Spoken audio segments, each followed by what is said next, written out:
Por que que é tão difícil mostrar o valor que você tem e fechar propostas cada vez mais vantajosas? Eu posso não saber responder totalmente sua pergunta, mas eu tenho uma ideia sobre ela. Bora falar sobre isso?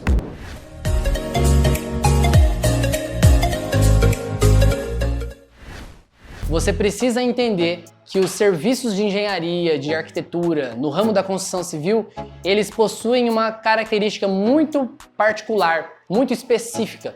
No último vídeo, nós falamos sobre as características básicas da prestação de serviço. E nesse vídeo, nós vamos falar sobre as características específicas dos serviços prestados dentro da construção civil. Primeiro ponto aqui é a precificação subjetiva. Lembra que no vídeo anterior eu falei que o nosso trabalho, ele é intangível, né?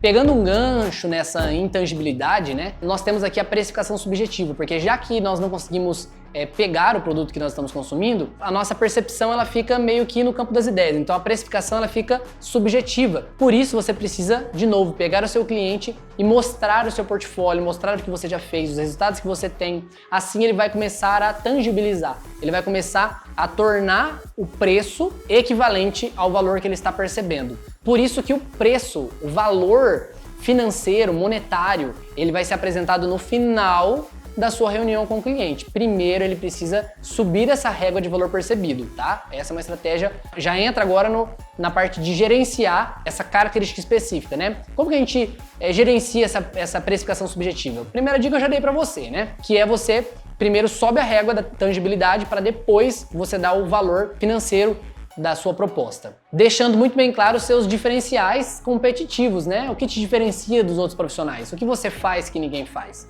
O que você personaliza, de que forma você personaliza diferente dos outros. Então fale para o seu cliente quais são os resultados, quais são as suas características de diferenciação. Tenha muito bem organizado o seu portfólio, né? A pasta de apresentação para o seu cliente, você abre, mostra para ele os projetos que você já fez, o que dá errado se ele não te contratar. A gente sempre diz, né? Você tem o portfólio do mal e o portfólio do bem, né? No portfólio do bem você vai mostrar para ele o que acontece com quem te contrata e no portfólio do mal você vai mostrar para o cliente o que acontece com quem não te contrata, né? Com problemas que podem surgir em obras, em projetos que não tem um responsável técnico atrelado a elas, né? Para que o valor percebido dele, de novo, suba a régua. A velha regra de ouro aqui é demonstre capacidade técnica. Demonstre capacidade técnica, mostre que você é um responsável técnico e você é competente e habilidoso. E lembre-se, o seu cliente não está preocupado com a folha que você vai apresentar, com os nomes técnicos que você dá para o seu projeto. Ah, meu projeto é um projeto customer. O seu cliente não está nem aí para isso. Ele está aí para o problema dele resolvido de forma rápida, eficiente, econômica, só isso. Outra característica muito específica e particular do serviço de engenharia é que o nosso serviço, infelizmente, é um serviço desprotegido. Aí você vai me dizer, Marcelo, mas nós temos a lei dos direitos autorais que nos protegem contra cópias e... Tá, tem. Agora eu vou fazer uma pergunta para você. Quantos profissionais você conhece que já evocaram essa lei para se proteger? Pode ser que tenha algum que você conhece. Agora eu vou te fazer uma outra pergunta. Quantos você conhece que tiveram sucesso com essa lei? Quase nenhum, gente, porque é muito subjetivo, tá? O seu cliente, ele pode pegar um croquis que você entrega e levar em outro escritório e ele pega algumas características, modifica e pronto. Você, profissional, foi lá, elaborou um baita de um projeto maravilhoso, tal, linda fachada, detalhou acabamentos, teve um baita de um trabalho, entregou pro seu cliente, beleza, ele construiu, você foi pago por isso, ano que vem ele resolve fazer outra casa e ele quer igualzinha a que ele fez. Mas dessa vez ele não te contrata, porque ele já tem um projeto. E aí ele vai e replica. E aí? O que faz? Aí o seu cliente foi lá e mudou um pouquinho a fachada, jogou um cômodo pra lá, tal, pronto, já descaracterizou o seu projeto. Infelizmente é isso que acontece, é um trabalho desprotegido. Eu tô falando aqui da parte de arquitetura, engenharia então nem se fala. Aí você criou lá um detalhe lindo de uma estaca, uma broca, tal. Outro engenheiro vai lá e copia o seu detalhe. A forma com que você organiza a sua prancha é muito didática, é perfeita. Outro profissional vai lá e copia, gente. É um trabalho desprotegido. Então você precisa ter isso em mente antes de qualquer coisa. Por isso, a sua metodologia na elaboração dos projetos ela pode ser copiada, os seus detalhes podem ser copiados, o seu memorial descritivo pode ser copiado, o seu detalhe de acabamento pode ser copiado. Muitas coisas técnicas podem ser copiadas. Mas o que não pode ser copiado é o seu diferencial. Por isso você precisa apostar no seu diferencial. Por que o seu cliente tem vantagem em te contratar? Responda essa pergunta para si mesmo. Porque você, numa reunião com o cliente, você precisa deixar isso muito bem destacado, mesmo que ele não te pergunte, tá? Então aqui, vamos para as técnicas para gestão dessa desproteção que nós temos na prestação de serviços na área da construção civil. Como eu disse, diferenciais não podem ser copiados, então invista nos seus diferenciais. Você é exclusivo. Ninguém consegue copiar você, porque você é um ser humano particular, um profissional diferente de todos os outros. Então, o cliente até pode levar a sua ideia para outro profissional, mas não vai ficar tão bem executada porque você tem um diferencial que só você sabe, que só você entrega. Outra coisa é você ter ferramentas difíceis de serem reproduzidas, tá? Ou que sejam caras demais para serem reproduzidas. Vou te dar um exemplo. Olha, aqui no meu escritório eu tenho um diferencial que é a apresentação dos projetos com realidade virtual, né? Ótimo, é um investimento que você fez e que para outro profissional ter esse diferencial, ele precisaria de um investimento financeiro muito alto. Ou você apresenta um determinado tipo de acabamento, ou você oferece um determinado tipo de trabalho que para outro profissional chegar no seu nível é muito difícil, tá? É uma forma também de gerir a questão da desproteção, mas é uma forma menos eficaz do que a primeira, né? Você precisa apostar principalmente nos seus diferenciais, tá? Aqui eu destaco essas duas principais. E, gente, é aceitar que infelizmente a gente vive no meio de pessoas mau caráteres e que vão acontecer situações como essa, de cópias de projeto. Aqui eu não tô nem falando da cópia total, tô falando da reprodução parcial mesmo, tá? Vai acontecer, as pessoas vão roubar as suas ideias, né? Se é que isso pode acontecer, mas tudo bem, aqui entra uma outra questão filosófica que eu não vou entrar no mérito. Pegam suas ideias, replicam os detalhes técnicos da sua tecnologia e por aí vai. Então, infelizmente acontece. Paciência. Aqui entra a terceira característica específica dos serviços dentro da construção civil, que é o consumo restrito dos nossos trabalhos, né?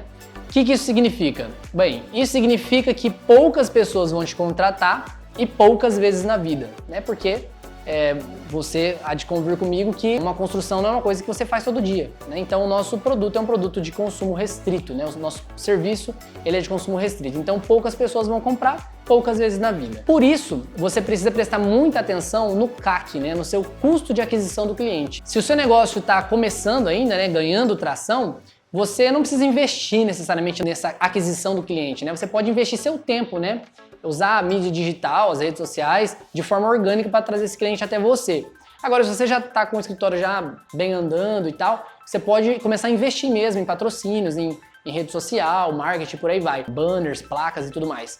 Isso faz com que você tenha um custo para adquirir novos clientes e esse custo, né, ele é uma métrica que você calcula, né, o custo por número de clientes que você tem. E obviamente, né, se você vai ter um custo mais alto para conseguir esse cliente, logicamente você precisa reduzir esse custo de aquisição do cliente. Então, pense comigo. Ter uma nova contratação não é tão difícil quanto manter contratações, tá? Então, por isso que lembra que eu falei no vídeo anterior sobre o parecer e depois ser, né? Você precisa parecer um bom profissional para ser contratado e depois você precisa ser um bom profissional para que esse cliente te indique. Perceba que a indicação ela é gratuita, a não ser que você, né, tenha alguma forma de recompensar o seu cliente, mas na maioria das vezes ela é gratuita, né? Então você tem um CAC zero, né? O custo de aquisição de um novo cliente, se você tem um cliente satisfeito, é zero. Por isso que você precisa investir na experiência e nesse marketing de relacionamento com o seu cliente. Você precisa tornar a experiência dele prazerosa, vantajosa, positiva, para que ele possa te indicar mais vezes e o seu custo de aquisição do cliente ele vai sendo reduzido. É uma desvantagem para nós ter, né, o nosso produto como produto de consumo restrito, no entanto, dá para a gente usar essas técnicas aí para a gente poder ter uma boa gestão desse ponto negativo da prestação de serviço de engenharia e de arquitetura. Em quarto lugar, nós temos o nosso produto, né? Vou colocar produto aí como um produto ou um serviço intermediário. O que isso quer dizer?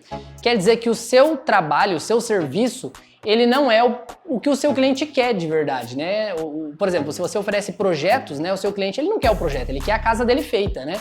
Então o seu produto ele está no meio. Na verdade, eu costumo dizer que é o que separa o que o seu cliente quer, né? Ele separa o seu cliente do sonho dele, né? Você está no meio do caminho, né? Você é a ponte que liga, né? E para que esse caminho seja um caminho prazeroso, né? Você precisa caminhar junto com o cliente, levando ele a entender o serviço bom que você presta, né? Por exemplo, o que o seu cliente vai fazer com as pranchas que você vai entregar para ele? Vai colocar num quadro maravilhoso e vai decorar a casa nova dele?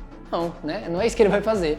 Apesar de ser importante, as pranchas técnicas são importantes, mas não é isso que o cliente quer, né? Ele quer a casa dele, ele quer a casa bem feita, ele quer que não dê problema, ele quer que a parede esteja aprumada, nivelada, né? Que o piso caia para a direção certa. Características tangíveis é o que ele quer, né? Então você precisa caminhar nas características intangíveis, levando o seu cliente a ter uma boa experiência com o produto final, né? E entender aonde você atuou que trouxe benefícios para ele, para esse produto final, tá? Isso também é muito importante. E qual a técnica para gerenciar melhor essa questão do produto intermediário? Bom, aqui eu digo que todo profissional, prestador de serviço, arquiteto, engenheiro, técnico de edificações, a sua função, se não a principal, é uma das mais importantes, tá? É a educação do seu cliente. Você é responsável por educar o seu cliente. Eu fico maluco, mas eu fico doido quando eu ouço profissionais dizendo: ah, Marcelo, meu cliente, ele não entende o que eu entrego, ele não entende meu valor, eu vou falar com a mão de obra, eles não entendem o projeto. Gente, para com isso. É sua responsabilidade educar o seu cliente. Você precisa se fazer compreensível para o seu cliente. Por isso que é importante o marketing de conteúdo, né? Se você produz já um marketing de conteúdo, esse cliente chega até você de uma forma muito mais educada, vamos colocar assim, né? Ele já chega já entendendo quem você é, já tendo boas referências a seu respeito, porque ele já ouviu falar bastante, né? E outro ponto é a questão da mão de obra. Aí você vai dizer: ah, Marcelo, o pedreiro não sabe ler meu projeto, tal. Para com isso. Senta com esse pedreiro, explica para ele como ele vai ler esse projeto, como que ele vai entender esse projeto, como você organiza suas ideias. É sua responsabilidade também como profissional fazer com que a mão de obra se qualifique. Porque pensa comigo, gente, se não for dessa forma, como eles vão melhorar? Como a mão de obra que não tem acesso à educação superior e vive da experiência prática, como que eles vão saber que o tijolo de espessura de 9 centímetros não é tão bom quanto de 11,5 ou quanto de 14? Eles só vão saber se você disser para eles. Eles não vão frequentar um curso técnico ou superior para poder aprender isso. Então, o contato com profissionais responsáveis e que tenham essa mentalidade de que você precisa ensinar não só o seu cliente, mas também a mão de obra na qual ele confiou, é sua responsabilidade. E é dessa forma que você faz com que esses profissionais também cresçam. E por último, não menos importante, em quinto lugar, que eu gosto muito, é que o nosso trabalho é um trabalho com um alto poder intelectual agregado. Isso é bom demais, mas pode ser ruim demais também, pode ser catastrófico. Me acompanha. Nós, enquanto profissionais, estamos inseridos numa área de muito privilégio, né? Arquitetos, engenheiros, né? Nós fazemos parte da elite das artes e das ciências. A nossa profissão, você é arquiteto, você tem a capacidade de transformar a arte em algo acessível ao seu cliente. E você, engenheiro, tem a capacidade de transformar a ciência, que é difícil de ser compreendida, em algo que seja compreensível e que seja colocada em miúdos para o seu cliente, em economia, em eficiência. Então perceba que nós temos o domínio das artes e das ciências. Então o nosso trabalho é um produto com alto poder intelectual agregado. Agora, é triste que alguns profissionais se aproveitam disso para se escorar sobre o título que elas possuem e não sobre a competência que elas têm. Ou seja, a pessoa entra na engenharia ou na arquitetura porque vai dar dinheiro, né? Ela entra para fazer arquitetura e engenharia pensando: poxa, eu fiz esse curso porque é um curso que dá dinheiro. É triste porque a pessoa vai se frustrar, né? Porque ela vai ser um profissional que vai se formar, vai começar a atuar no mercado, escorado no título que tem. Olha, eu tenho que ser respeitado porque eu sou arquiteto, eu tenho que ser respeitado porque eu sou engenheiro. Infelizmente não é assim que acontece. Você é respeitado pela competência que você tem ou não. Então você precisa desenvolver uma reputação, uma credibilidade que te coloque nesse pedestal que você se enxerga. É triste ver profissionais se escorando no título que tem, tá? Você precisa deixar o seu título de lado. Aliás, o seu título só serve ele só te traz responsabilidades, porque benefícios mesmo é sua competência que traz, tá? Então você, arquiteto, você usa essas artes para trazer novas formas, transformar ambientes, criar novos ambientes, criar formas inimagináveis, de formas diferentes, inovadoras. E você, engenheiro, usa as ciências que você domina para trazer resultados para o seu cliente, né? Para trazer economia para o seu cliente. Isso é muito importante. A união dessas duas profissões é muito importante. A nossa tarefa, né, é resolver problemas, né, gente? E a gente gera competência resolvendo problemas, né? Nós melhoramos as nossas habilidades na resolução de problemas. Então, você precisa entender que a sua função é essa, né? Tem profissional que foge dos problemas, né? Pelo contrário, se você não gosta de problemas, você precisa aprender a amá-los, porque você vai enfrentar todos os dias diversos problemas. Eu tive o capricho de contar quantas decisões eu tomei só no período da manhã que eu estava trabalhando. Porque eu estava justamente preparando o roteiro para esse vídeo, eu falei, vou prestar atenção. Eu contei 12 situações em que eu tive que tomar alguma decisão. Desde decisões com uma responsabilidade pequena até mesmo situações que tinham uma alta responsabilidade. Então perceba que você vive tomando decisões, arquiteto, engenheiro, você da área da construção civil, você vive tomando decisões. Então a nossa profissão é uma profissão que resolve problemas. Assuma isso. Em resumo, nós somos educadores e resolvedores de problemas e precisamos usar as habilidades que temos para impressionar o nosso cliente, para seduzir o nosso cliente a entender o nosso valor, né? O nosso poder intelectual agregado é um item a ser ressaltado aqui, tá? Nós temos um alto poder intelectual agregado no nosso serviço. E como você faz isso, né? Voltando lá para a intangibilidade, precificação subjetiva, o que você usa, o que você veste, a forma como você se comporta, tudo isso vai agregando o poder intelectual que você tem. Você demonstra a competência dessa forma. Agora vamos para as técnicas para você gerenciar melhor essa questão do alto poder intelectual agregado. Primeiro de tudo, nunca se apoie no título que você tem, né? Nunca se apoie na profissão para obter algum benefício, que eu já falei. Nunca se apoie no prestígio que a sua profissão tem, né? Se apoie na sua competência em encantar o seu cliente. Aliás, esse é um dos motivos de haver tanta desvalorização profissional, né? Nós temos cada vez mais profissionais que se apoiam no título e não demonstram a competência que têm, e aí a desvalorização fica cada vez mais acirrada, com preços cada vez mais absurdos, impraticáveis, né? Segunda dica, ocupe o lugar de resolvedor de problemas. Mostre para o seu cliente que você é esse cara, você é o cara que resolve os problemas. E em terceiro lugar, para a gente fechar, use o conhecimento que você tem das artes e das ciências, que é difícil de ser acessado, torne esse conhecimento compreensível, execuível e acessível, tanto para o seu cliente quanto para a mão de obra. Com isso, o nosso mercado e a nossa sociedade só tende a crescer. E aí você me pergunta, Marcelo, por que eu preciso saber de tudo isso? De todas as características básicas e de todas as características específicas dos serviços da construção civil. E eu te digo, porque você precisa conhecer o que você faz para poder desenvolver estratégias de fazê-lo melhor. Tem uma máxima que diz que tudo aquilo que não é medido não pode ser melhorado. Eu vou fazer uma adaptação.